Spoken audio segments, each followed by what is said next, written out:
Students हम NCERT की exercise करेंगे जो थर्मल इफेक्ट्स है या थर्मल प्रॉपर्टीज़ ऑफ मैटर भी हम कह सकते हैं। तो उसके ऊपर हम एनसीईआरटी क्वेश्चंस कर लेते हैं। पहला क्वेश्चन जो है वो ये है कि the triple points of neon and carbon dioxide are 24.57 kelvin and 216.55 kelvin respectively. Express these temperatures on the Celsius and Fahrenheit scale. तो आप लोगों को पता है कि जो सेल्सियस होता है वो किसके बराबर होता है, वो होगा केल्विन -273.15। तो नियॉन के लिए भी हम ऐसा करेंगे। नियॉन के लिए हमें बताया गया है 24.57, तो उसमें से जब माइनस करेंगे 273.15 हमारे पास आ जाएगा 248.15। तो कार्बन डाइऑक्साइड के लिए भी इस तरह से 216.55 था, तो उसमें से जब हम माइनस करेंगे 273.15 हमारे पास बनेगा -56.60 डिग्री सेल्सियस। तो अगर हम केल्विन में चेंज करना चाहते हैं, इसको केल्विन को फ़ारेनहाइट में चेंज करना चाहते हैं, तो फार्मूला यूज़ करेंगे केल्विन का temperature -273 divided by 100 is equal to Fahrenheit का टेम्परेचर -32 डिवाइडेड बाई 180। तो इस तरह से अब हम देखेंगे कि इसको TF को एक साइड पर रखो, बाकी चीज़ों को दूसरी साइड ले जाओ। तो जब आप इसको कैलकुलेट करोगे तो आपके पास बनेगा 415.44 डिग्री फ़ारेनहाइट। तो इसी तरह से कार्बन डाइऑक्साइड के लिए भी अगर आप करोगे तो उसमें यहाँ पर हमने 24.57 लिया था, वहाँ पर 216.55 लेना है। इसको जब कैलकुलेट करेंगे हमारे पास बनेगा -69.88 डिग्री फ़ारेनहाइट। तो इस तरह से सिंपल कन्वर्शन का जो फार्मूला है टेम्परेचर्स की कन्वर्शन का, उसको हम यूज़ करके तो इन क्वेश्चंस को हम कर सकते हैं। उसके बाद नेक्स्ट क्वेश्चन जो है, two absolute scales A and B have triple points of water defined to be 200 A and 350 B।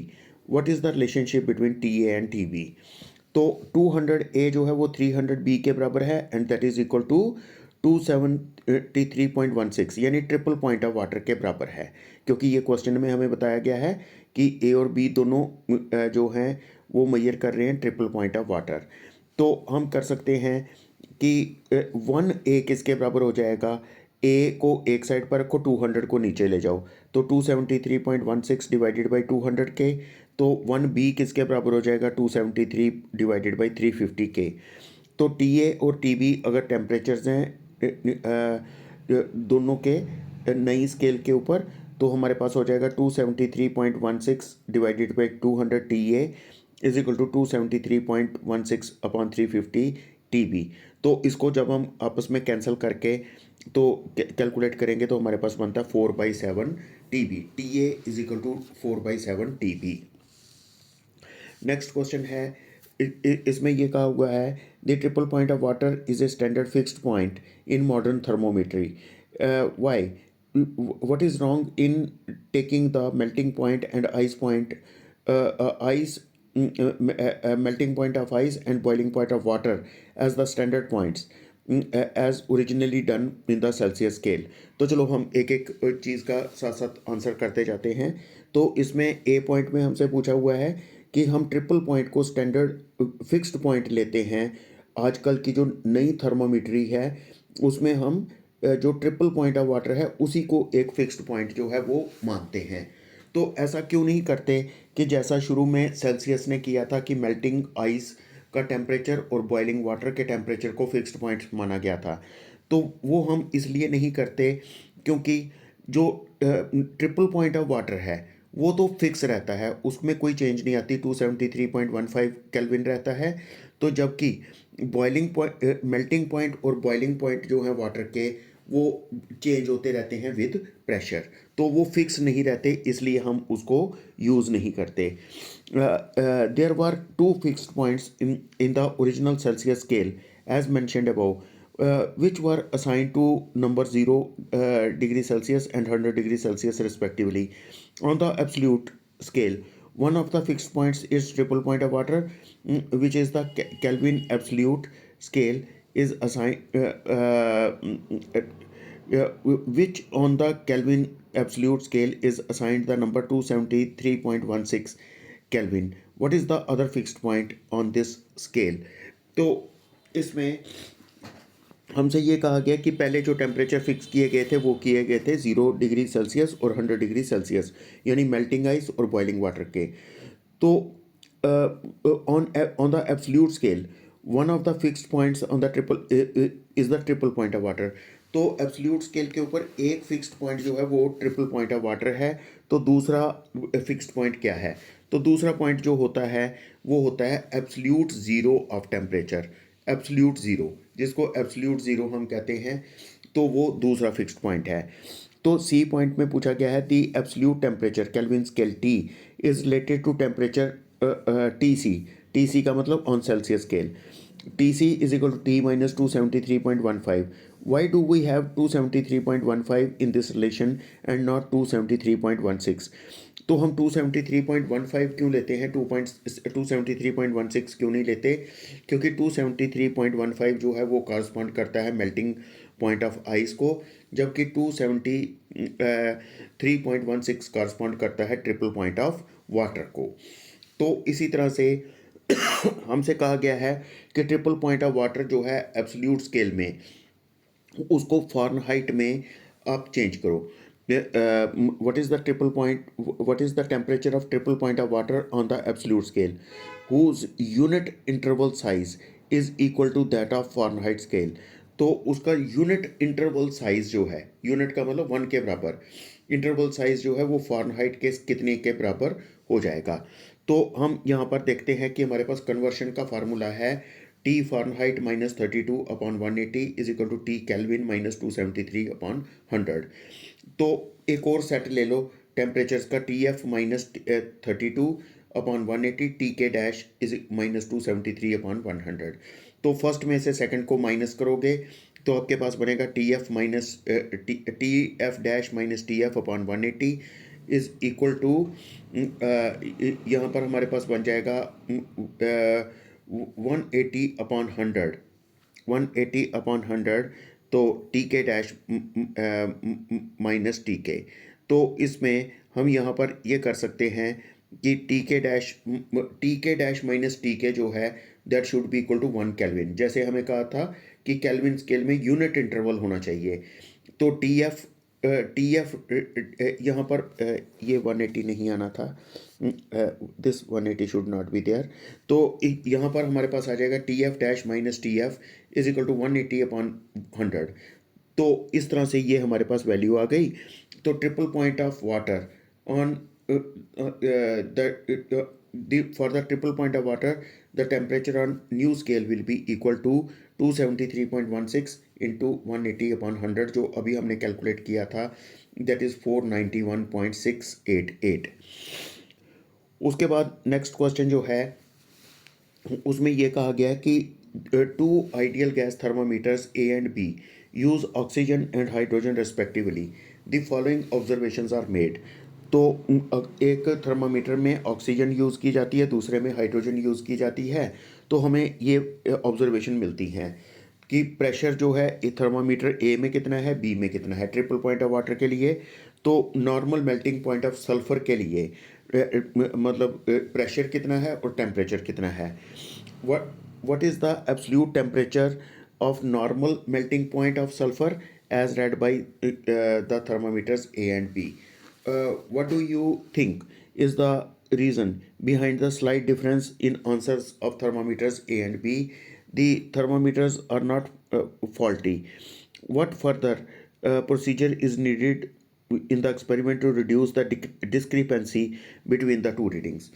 तो दोनों थर्मामीटर्स में डिस्क्रिपेंसी क्यों आती है? थर्मामीटर ख़राब नहीं है, ये बात कहा गया कि थर्मामीटर्स फॉल्टी नहीं है, तो फिर भी इनमें डिस्क्रिपेंसी क्यों आती है, इनमें फ़र्क क्यों आता है? तो इस फ़र्क को दूर कैसे किया जा सकता है? तो पहले हम थर्मामीटर ए के लिए लेते हैं। ट्रिपल पॉइंट का जो प्रेशर है वो हमें दिया गया है, ट्रिपल पॉइंट का टेम्परेचर दिया गया है। तो प्रेशर जो है सल्फ़र का दिया गया है, तो टेम्परेचर सल्फ़र का हमने फाइंड करना है। तो P T by T T T T T T जो साथ में लिखा गया है वो है triple point of water, that will be equal to P by T. तो टी किसके बराबर हो जाएगा, तो बाकी सब की वैल्यू यहाँ सब्सटीट्यूट कर दो, यू विल गेट 392.69 केल्विन। तो थर्मामीटर बी के लिए भी इसी तरह से P into T T by P T, तो इसमें प्रेशर जो है वो आ जाएगा 0.287, ठीक है। तो इंटू 10⁻⁵ और पी टी के लिए आ जाएगा 0.200 into 10⁻⁵, and that will give you 273.16। Discrepancy क्यों आती है, क्योंकि जो ये गैसेस जो हैं, ये जो हम फार्मूले यूज़ कर रहे हैं ये होते हैं परफेक्ट गैस के लिए। तो क्योंकि ये गैसेस परफेक्ट गैसेस नहीं थी, इस वजह से ये डिस्क्रिपेंसी आ रही है। तो अगर हम इस डिस्क्रिपेंसी को दूर करना चाहते हैं तो हमें लो प्रेशर के ऊपर रीडिंग्स लेनी चाहिए, ना कि हाई प्रेशर के ऊपर, क्योंकि लो प्रेशर के ऊपर जो गैसेस होती हैं वो तकरीबन परफेक्ट गैस की तरह बिहेव करती हैं। Next question. A steel tape 1 meter long is correctly calibrated for a temperature of 27 degrees Celsius. The length of the steel rod measured by this tape is found to be 63 centimeter on a hot day. When the temperature is 45 degree, what is the actual length of the steel rod on that day? What is the length of the same steel rod on the day when the temperature is 27 degrees Celsius? Coefficient of linear expansion is equal to 1.20 into 10⁻⁵ Kelvin। तो एक steel rod है, एक steel tape है 1 metre लंबी, तो उसको correctly calibrate किया गया है टेम्परेचर 27 डिग्री सेल्सियस पर। तो एक उसके साथ एक स्टील रॉड मेजर की जाती है, तो जिसकी लेंथ आती है स्टील रॉड की 63 सेंटीमीटर आती है एक गर्म दिन में, जबकि टेम्परेचर है 45 डिग्री। तो when the what is the actual length of the steel rod on that day, तो स्टील रॉड की एक्चुअल लेंथ कितनी है उस दिन, ठीक है। तो what is the length of the same steel rod on the day when the temperature is 27 degree. अगर फिर से टेम्परेचर 27 होगा किसी और दिन, तो फिर उस स्टील रॉड की एक्चुअल लेंथ कितनी हो जाएगी। कोफिशिएंट ऑफ लीनियर एक्सपेंशन हमें दिया हुआ है, तो length of the steel tape कितनी है 100 सेंटीमीटर। 45 डिग्री पर चेंज इन लेंथ कितनी हो जाएगी L plus delta L, that is L delta L किसके बराबर होता है alpha into L delta T, ठीक है। तो उसके बाद हम लिख सकते हैं L के बदले 100, तो अल्फ़ा के बदले 1.2 इंटू 10⁻⁵, L के बदले 100, और टेम्परेचर में कितनी चेंज आती है 45 माइनस 27, इट इज़ 100.02 सेंटीमीटर। तो new length will be equal to, क्योंकि ये स्टील की टेप की लेंथ में फ़र्क आ गया इतना 100.02 डिवाइडेड बाई 100, तो एक्चुअल लेंथ उसकी कितनी थी 100, तो multiplied by 63, it will become 63.01। तो इस स्टील रॉड की लेंथ जो है 27 डिग्री टेम्परेचर अगर फिर से किसी दिन हो जाएगा तो उसकी लेंथ एग्जैक्टली फिर से कितनी हो जाएगी 63 सेंटीमीटर हो जाएगी। उसके बाद नेक्स्ट क्वेश्चन है, a large steel wheel is to be fitted on the shaft on the of the same material at 27 degrees Celsius. The outer diameter of the shaft is 8.70 centimeter and diameter of the central hole in the wheel is 8.69 centimeter. The shaft is cooled using dry air. At what temperature of the shaft does the wheel slip on the shaft? Assume that the coefficient of expansion of the steel to be constant over the required temperature range।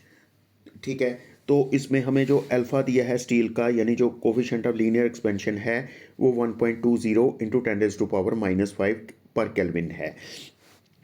Change in length कितनी है L2 minus L1, तो L1 जो होता है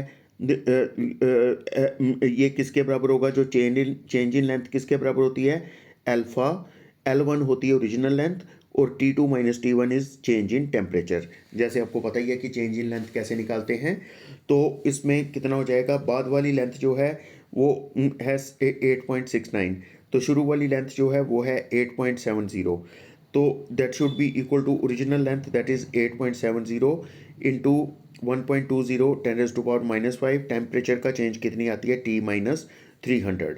ठीक है, तो क्योंकि 27 को हमने केल्विन में चेंज कर लिया, 27 पर प्लस 273 वो बनता है 300। तो इसमें T2 -300 दैट इज़ 0.0, इसको हमें लिखना है T2, इसको T2 लिखना है, तो दिस इज़ अवर T2 -300। तो T2 -300 जो है, तो बाकी टर्म्स को दूसरी साइड ले जाओ, यू विल गेट -95.8। तो T2 किसके बराबर होगा 300 -95.8 that is equal to 204.2 kelvin, या जिसको हम लिख सकते हैं -68.8 डिग्री सेल्सियस।